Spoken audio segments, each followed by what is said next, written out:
Now, this is kind of another chloride update for those of you that have been here and have heard me talk about the chloride problem for many times.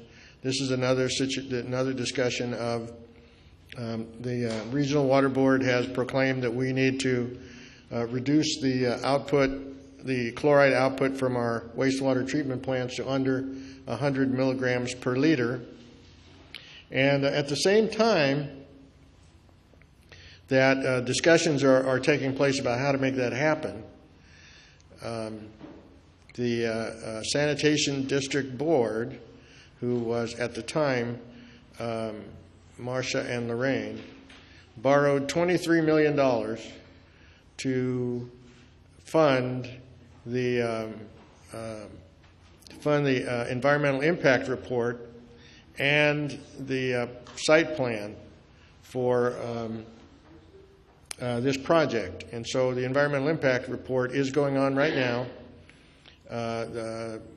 We now have had some later information that it is now 9 months late. We have some more information now that will be available at the end of April. It will be released to the public, and it will also be released to Regional Water Board.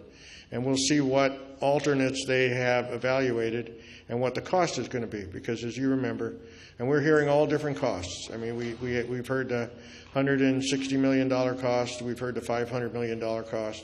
So we got to wait and see what it is. But in any event, I don't have that much in my pocket, so it's probably going to affect me.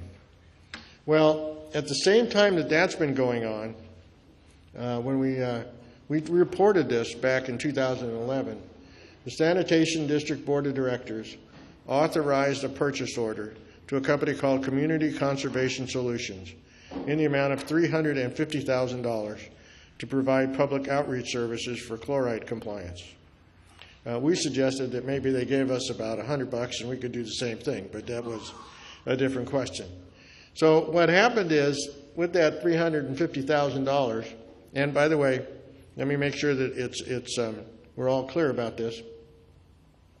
In that vote, Lorraine West recused herself, and we'll talk about why in just a little bit.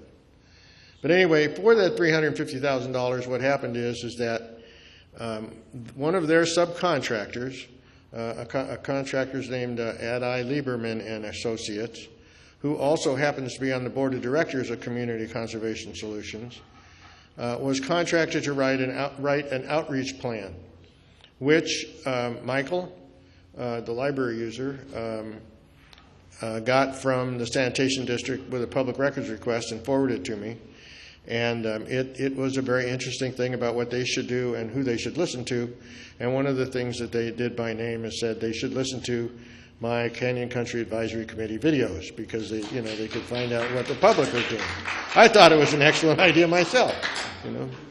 Well, anyway, that was quite a bit of money, But then in September of 2012, on the Sanitation Board meeting agenda item 6, provided a supplemental purchase order to Community Conservation Solutions for another $201,000 for public outreach. At this point, I got curious. This is the point that I got curious. I said, $350,000 seemed like a lot of money. Now $551,000 seems ridiculous. So someone has asked me how I find all this stuff out. Well, it was kind of easy. It told me who the company was, so I got online and I looked at it. And it turns out that Community Conservation Solutions is not a public outreach company, a company that you use to poll and find things out. It happens to be an environmentalist group. And they advocate dechannelizing rivers and returning them to their natural state. Now, I don't have a problem with environmentalist groups. I think if someone has the feeling that that's the right thing to do, they have a perfect right to express those goals. But in this case, I felt like we were kind of being sucked into something that we really didn't want to know about. Well, when I looked at Community Conservation Solutions Board of Directors, I found that Lorraine West was a board of directors, was a board director for Community Conservation Solutions. And I went to the council meeting and I talked about it. And but again, to be fair to Lorraine, she recused herself in the vote. So from a standpoint of the vote itself, you know, she didn't violate the FPPC rules. But you know what? The FPPC rules goes beyond just the vote. You know, whether they had some say in, or whether she had some say in who that company was is unknown. But it sounds awful suspicious. And it also was interesting because the other thing that we got for this $551,000 now is we got two surveys. We got one major survey from a company called Public Opinion Strategies. And Public Opinion Strategies is also not a company that's interested in telling you what the public thinks. Public Opinion Strategies, when you go on their website, tells you, they get down in the trenches and they help you sell your idea through surveys. Okay? Now, it just so happens that Public Opinion Strategies is the same company that does the surveys for the city of Santa Clarita. Well, that's another just strange coincidence. So I thought that this was going to be the end of it. I figured, you know what?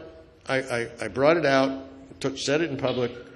By this time, it'll never happen again. We can let it go by.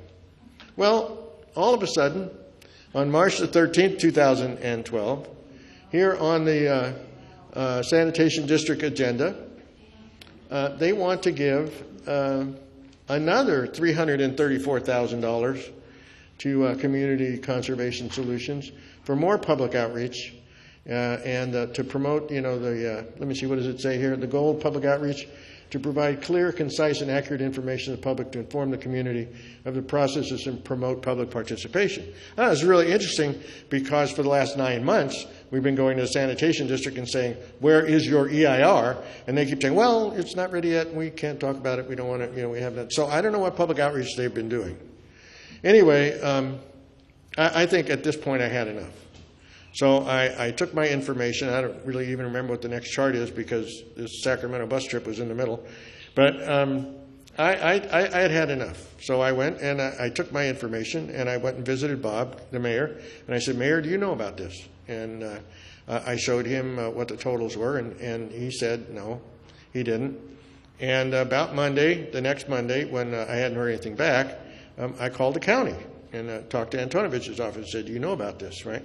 Well, when the question came up that this is now, what, $385,000, they were interested. So I have a sneaking suspicion that they made a few phone calls. And we got an email later. We got, well, yes, $885,000. I said, $885,000 for public outreach. My God, remember, this is by the same people that couldn't afford to have us meet in the activity center. So I got, and just to make sure that you don't think I'm telling you a fib, all right, this comes right out of the Sanitation District agenda, and those are exactly the words. I have not altered them at all. So there is the $334,000 on March the 13th.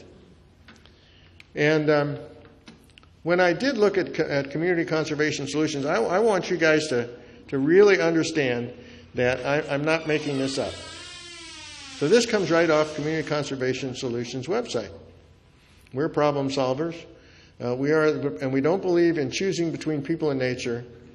Community Conservation Solutions specialize in tackling complex and challenging problems caused when nature and people interact. That doesn't sound to me like a group that wants to know what you think. That tells me they want you to think what they know. Okay? So building diverse coalitions, sustaining multi-year projects, ensuring public viability, it's a really interesting deal. Well, this also comes off of their website. It gets reformatted a little bit when you copy it and paste it. But just to make sure, again, I just want you to know that these guys also are not a penny ante organization. They've gone out and they've gotten $1.1 million grants from the state to restore native habitat. It wasn't about public outreach. So their board of directors are listed here. And you can see there's Adi Lieberman. Adi Lieberman is also one of their main contractors, strangely enough. Esther Ferdman is the president, and every year they run a fundraiser for her, and we'll talk a little bit about the fundraiser that they ran this year. And so you can go on down through here, and you can see that there is a tie between everybody. Now, they took some of the stuff off their website, but what they did do is they included a whole bunch of thumbnail pictures. And so that's why these are a little blurred, because these are thumbnails. The big pictures were protected, copyright protected. They didn't want anybody to see them, but these were little thumbnails that you can bring down. So over here on the extreme right, we have Lorraine West with Esther Ferdman, and she is presenting to them a City of Santa Clarita proclamation. So you can tell that they like each other. And then on the left, we have Esther Ferdman again with Marcia McLean and Lorraine West. And as I went down through all these, you can do this yourself. It's open on the website. There's no hiding this. I found other pictures to find that Basil Hewitt was there. Basil is the public relations guy for the Sanitation District, and he was there with I can't remember her name, the new head of that department. I found one of the supervisors. But you can see all the different people that went to this. Now, the reason why it's interesting who went to this is because they don't go for free. You go because you've donated money. And so, like I said, I forgot what these charts were because I had the Sacramento trip in the middle. But there's a place on there where it shows who their contributors are. And City of Santa Clarita is one of their contributors. All right. So, like I said, I spoke to Bob. And alerted him. I didn't just go again to the council meeting and throw this out and let it dive on the table. I wanted everybody to know that I knew, and I wanted everybody to know that I was going to say something. I spoke with Antonivich's staff on March the 11th, and when we went down to the stormwater for the stormwater discussion, we took the bus ride down there. Dave Perry said he wanted me to talk to some of the senior staff, but we didn't have time before the bus left. So I gave him the information. I gave him the agenda. I gave him the copy of the web page. And so he knew that what we were talking about is true. So he sent me an email that on March the 13th at Sanitation Board meeting, staff's recommendation was to hold the item pending further consideration. And the board concurred, so they did not pass the additional $335,000. But that still makes me wonder. Oh, well, thank you. But I still have some questions. That makes me wonder, what did we get for the $500,000, right? But we'll chat about that a little bit more. But what do we get? It's time to ask, and what do we get for our money? And so, it's really interesting. A lot of times, what happens when we start looking at these issues, it's like we're peeling the onion back. We got to have another layer of the onion. What's under the next layer of the onion? Oh my God, there was other things on the agenda too. So somehow there was another $187,000 to a company called Environmental Science Associates, and then it says Environmental Science Associates was previously retained after a competitive selection process. They to prepare the Santa Clarita Valley Sanitation District Environmental Impact Report, yada, yada, yada, on and on. So I was a little curious. So I got on the Sanitation District's website, and I simply searched on environmental impact reports. And guess what? Every one I found was done by that company. What a surprise. I guess they're pretty competitive, they're pretty competitive. That's really pretty good. Anyway, they're getting another $187,000, and I thought, you know what? That keys me to a question. I know you guys would be surprised if I wanted to ask another question, but I said, I wonder how much the EIR cost. I mean, if they were going to spend $850,000 for public outreach, I wonder what the EIR cost. Well, there's only one way to find out, because they're not going to tell you, is I put in a public records request on March the 13th. I'm about ready to call them because they haven't emailed me back anything yet. And I said, please provide copies of all the Sanitation District meeting and agendas and meeting minutes which request or authorize expenditures for services relating to preparation of the environmental impact document for the Santa Clara Valley Facilities Plan.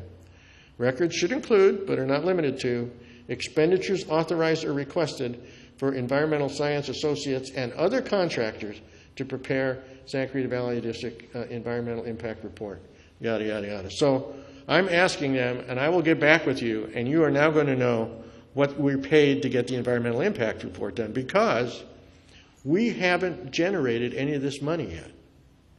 See, what happened is that 3 years ago, when they came to us the last time for a rate increase, if you remember, the rate increase is the historical amount of rate increase that the district has requested ever since we became our own sanitation district is about 11% per year. So last time, if you remember, they wanted the 11% per year, and then they were asking us if we wanted to fund a $500 million program, which would substantially raise it a lot more than 11%, would probably triple the amount that we were paying. Everybody got all up in arms and said no. So they set rates for 3 years. The next time they will come back for rates is in the middle of the year, 2014. Just happens to be after the election. What a surprise. So we ought to know what that is because they're going to come and ask us to pay for it. It's been borrowed by the sanitation district. And by the way, they borrow this from themselves. I love this. This is amazing. I ought to do that too. I can borrow it from my left pocket and I can put it in my right pocket and pay myself interest, because that's exactly what happened. They borrow this from the capital improvement fund, and then you have to pay it back with interest. But the capital improvement fund I thought was supposed to help us, but that's another story. So then, because they were 9 months late, for whatever reason they're 9 months late, they're not telling us. I have my suspicions, but I don't know. Okay, so I won't say. But they are 9 months late. And so the sanitation, or the regional water board, finally got, I guess they decided they wanted to get our guys' attentions. So they fined us $280,250. And really, that amounts, for us, that only amounts to like $2 or $3 per household. It's not really a big fine. Actually, if that was the fine that we would get every year, I would say pay it and let's forget this thing. So they went back and negotiated. Now we're going to, our sanitation board is negotiating for us, and they negotiated that fine all the way down to $225,000. Oh boy, that must have hurt. But in addition to saying I'll pay the $225,000, they agreed to make the draft EIR and facilities plan available to the Regional Water Quality Board at the end of April. Now, why does that make me upset? Well, it kind of makes me upset because we were told, and see if anybody remembers the same way I would, we were told that the EIR was going to show us all of the alternatives. And there really wasn't a decision made about what they were going to do until the EIR was finalized. And so when we got the preliminary version, we'd see all these different alternatives, and then we could take it from there and understand what they were going to do. Well, if they're either doing one of two things. They're either building a facilities plan for every alternative, which I seriously doubt, or someone's already made a decision. Okay? So we're going to see that when that comes to us at the public. And then they're going to certify the EIR in October of 31st, 2013. And if they make those dates, then Regional Water Board is not going to impose any other fines.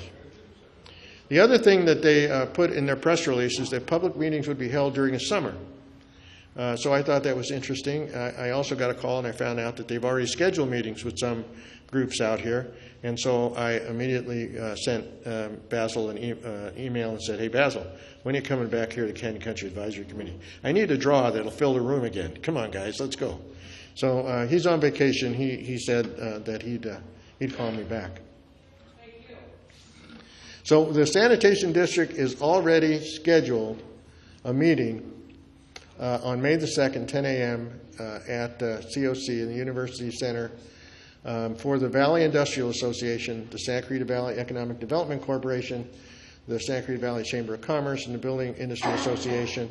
I've got an invite to that because I represent Route 66 on the Chamber of Commerce.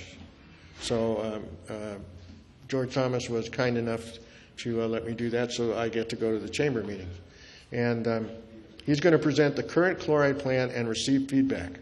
Now, I'm hoping he's going to come here first because I think he'd get more feedback here. So I'll bet you're not surprised that I've already been talking to him, and we'll see, and I'll let you know when he's going to be here. Now, the conclusion is I am very concerned. I want to know if we're being sold a bill of goods. Has there been a deal struck behind the scenes that we don't know about?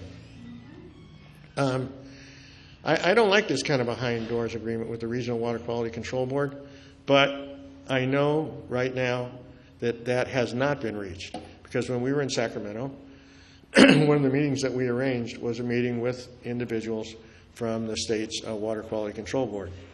And they had not been,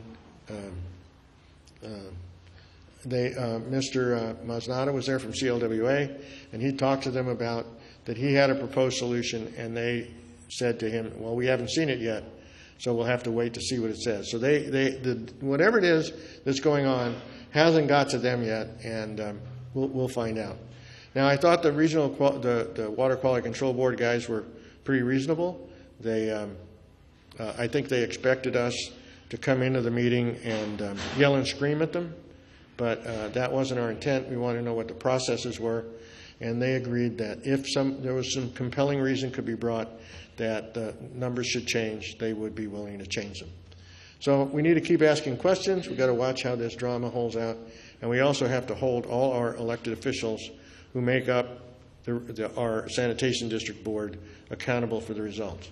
Al? Yes. I wondered if you would share with the folks here who the people were that were present at that meeting and how seriously the folks in Sacramento at that regional water quality board, those people there that are in charge of all of it.